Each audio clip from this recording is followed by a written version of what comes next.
The truth of the matter is I got a bit yelled at, or shall we say chastised, by my lovely family. It seems that they believe my videos are all gloom and doom, whereas the rest of you put out happy, laughy ones. Well, I guess it all comes back to background, doesn't it?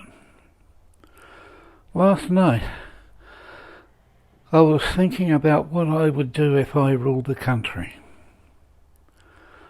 Yes, it got quite interesting. The fact of the matter is, we're stuck in a paradigm as to government at the moment, and I'm not talking about capitalism, communism, whatever the Muslims call themselves. What I'm talking about is, what are the fundamental underwriting things required to rule? Dictatorships are good. And how much is it going to cost? Now, let's look first at the matter of immigration. We've got to, well, we don't have to, but because we're nice people, we take so many immigrants a year from supposedly dangerous backgrounds and bring them into the country, where they proceed to drag everything down, smash everything up, and bring their old hates and prejudice here, and then think we have to go along with them. Well, that would stop for a start. Anybody ever remember the old 20,000 Leagues Under the Sea movie? I'm talking about the one with Kirk Douglas, when the submarine Nautilus had a big arc over the top of it with serrated edges, and any ship that they wanted out of the way, they'd have sailed underneath it and cut it in half, or chewed a big hole in the bottom, down it went. Now, rather than all these patrol boats that cost us money to have out there, and the international press calling us bad guys because we turn the boats round and they don't come to Australia, they get processed offshore. We had to bring it in. They say, well, you're such a big country, you can take millions. No, we can't. Population's under 30 million as it is. And the fact of the matter is, gee, that's a couple of facts of the matter is, isn't it?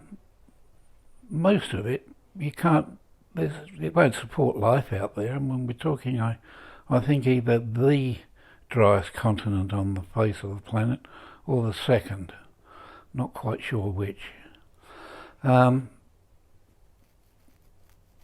But it would stop the boats coming, or trying to come. We don't have lorries sneaking under a tunnel from China, so it would be an ideal way out. Save a lot of press, boat puts to sea, boat is never heard of again. Let's soon get the message. Yes, I know what you're thinking, and I am talking about really bad things doing to people. But somebody's got to say it sooner or later. Now, the second is this matter of, world balance and trade and all the rest of it. And everything's moving overseas because the labour's cheaper. And they say we can't match that here because everybody's on a higher wage. What a load of rubbish. There's untold thousands of youths, shall we say, on the dole. Right. Instead of sitting at home playing video games and ram raiding ATM machines. Let's put them to work. They can keep their dole money, but they will start manufacturing stuff. Everything from plastic buttons to plastic buckets to all the stuff we import from China because it's cheap later. All the Philippines, let them work for it. And if they don't want to work for it, that's fine. But they don't get any welfare. There's actually a second thing we can do with these people, is that our Army and Navy and an Air Force are always pretty well on the cutting edge of being undermanned, because they say they can't afford the cost of paying so many millions of people each week to defend a country. Right, I'll go back again. All the youths under the who are on the dole with their hoodies and their mobile phones and their arrogant, creepy demeanour, shall we say. National service, whack 'em in. They can still get paid. And the country won't be paying any more for an extra, what is it, a few 100,000 men in the army than it's already paying. They're getting dole money now. They'll just get it a different way. And who knows, might even do some of them some good. Nothing wrong with a bit of military training. I went through it. Everybody in the services now goes through it when they haven't grown two heads or become weird. Well, most of them haven't become weird. There are a few, but we usually send them somewhere else. So there's your labour force for making things. There's your pay for the extra soldiers we want. Sailors are a bit different because then you've got to build ships to whack them in. We've got a pathetic fleet at the moment. Good heavens, the Swedish Navy could wipe us out. The good thing is that we're so insignificant we'd be ignored. We could slip round the American fleet and invade America. And they would think it was just toy ships coming over to attend the Oscars or something. Thirdly, the police force. It's crap at the moment, it really is. It's not so much the policemen themselves, it's the charter they work under. We don't need fully qualified academy trained policemen. We want people with the right psychology. Yes, I do believe in that sometimes. Who get back to doing what they're supposed to do. And that's catching crims. They don't do that much anymore. They're into traffic, they're into public relations and community policing and all this sort of rubbish. Forget about it. Get out there, catch some crims. Then people might have a bit of respect for you, because at the moment they don't.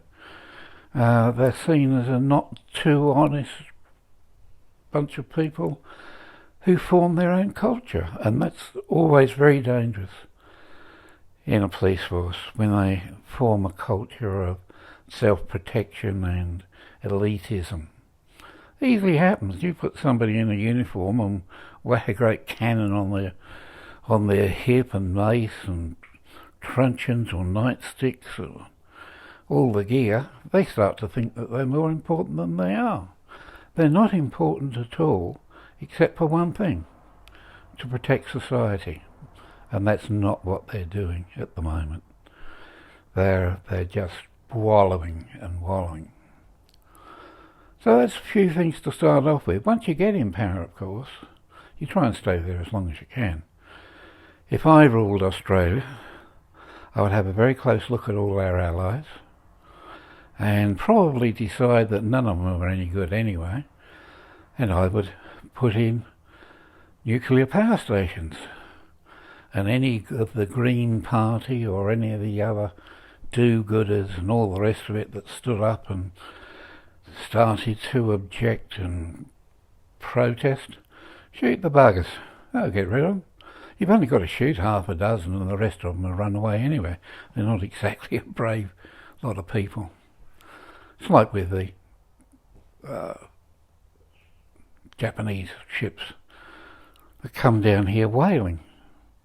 There is no need to whale anymore, but they say it's for scientific purposes, and we all know it's not. Greenpeace do one good job, at least they highlight to the world that these people are still going on. Highlighting is no good. Don't send a Greenpeace boat, send a submarine. A couple of torpedoes in one of these things, down it goes. Japanese will protest and we'll say, what, we don't know anything about that. Oh, somebody in our waters, must be the Americans. We can always blame it on the Americans. And that'll stop the whaling.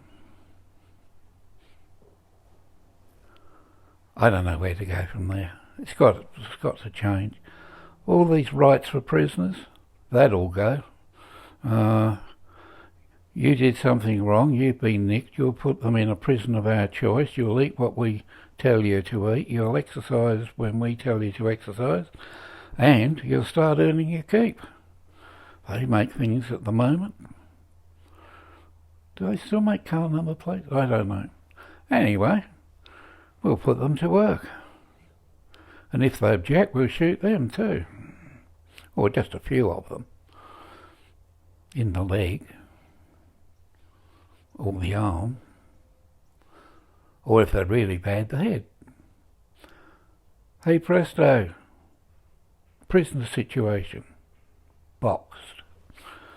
That's a word I haven't used for a lot of years. If something's boxed, it's an old sea term. It means that the job has been completed satisfactorily.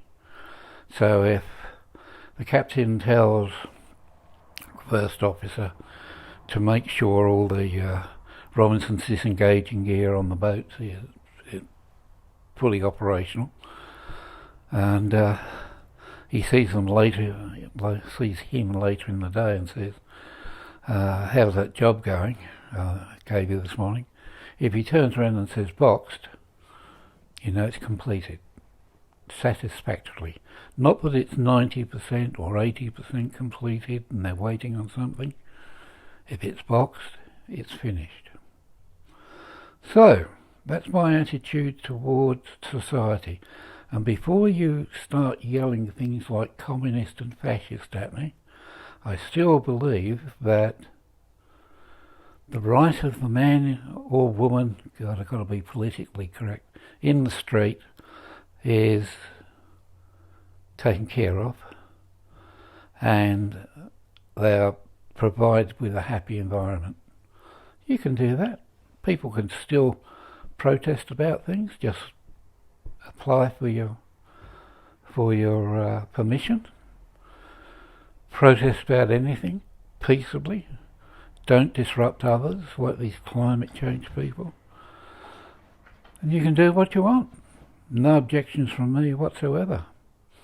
And the 100 or so blokes behind me in black shirts and funny looking hats, they're only there for show, not to intimidate at all. Last but not least, political correctness. Well, that would go for a start. I am totally fed up of not being able to say this, not being able to say that. Children are the most protected, nannified kids in the world today. Women would get a shock. They would no longer be able to take a bloke to court because he opened a door for them, and that's sexual discrimination. He did a bad thing. he opened a door for them, or he stood up in the train and gave me my seat. And that's discrimination. And give me $1 million. Yeah, right. All that would go. Left-wing correspondence. The ABC, which is pretty much the BBC in England with its left-wing tendencies, that'll be shut down. Nobody watches the ABC anyway. And we would all be much happier. I can't think of anything else at the moment. But that's along the vein. As you can tell, a lot of it is taken from the chain of command in a ship. It works there, why can't it work ashore? It can. It's the paradigm we're in. Have been forever. Would anybody notice if we got rid of 2/3 of the politicians and 1/3 of the public service? Or at least 1/3 of the public service. That would be quite a few $1 billion a year we'd be saving. Yeah. And they'd have to get a job. And there again, if they went on the dole, they could be making shoes and sneakers and runners for export to Taiwan, or in the military. Our Prime Minister now, Scott Morrison. You make a good private. Private Scott Morrison. Idiot first class.